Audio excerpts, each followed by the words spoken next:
Mortgage rates climbing for a fifth consecutive week. Yahoo Finance's Dani Romero is here now with the numbers. Dani, we're not quite at 8% yet, but we keep getting closer.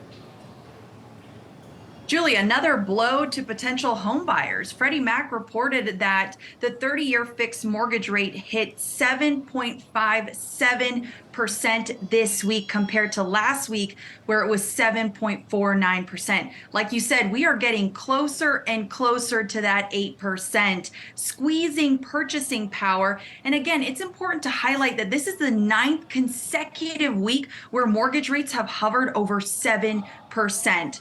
The misery of a high interest rate environment is likely not going to go anywhere, but it's not all bad news. Household incomes continue to grow, but looking ahead, taking into account housing data, buyers are still bummed out about the housing market right now, given the higher interest rates. Another thing to point out is Fannie Mae came out with a survey that says that 84% of their respondents said that it is a bad time to buy a home. And another similar share say that they expect that these higher rates are likely going to continue to this elevated pace. So really no relief ahead, Julie. And Dani, CPI showing housing costs jumped the most in months. What does the shelter component of CPI signal ahead on that housing front?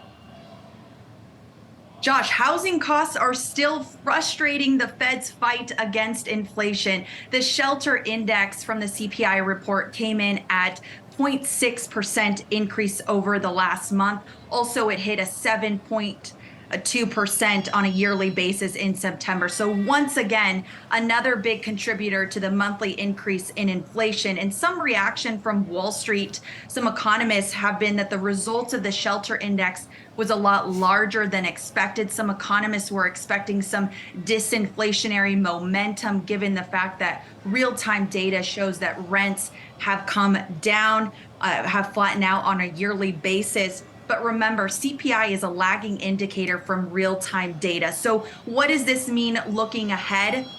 Some economists expect that the rent portion of CPI, which is a little over 7% of the CPI number, some economists are expecting a 0.5% increase on a monthly basis. And we can start seeing some of that downward pressure in the shelter component as soon as October, November, and December of this year. Josh?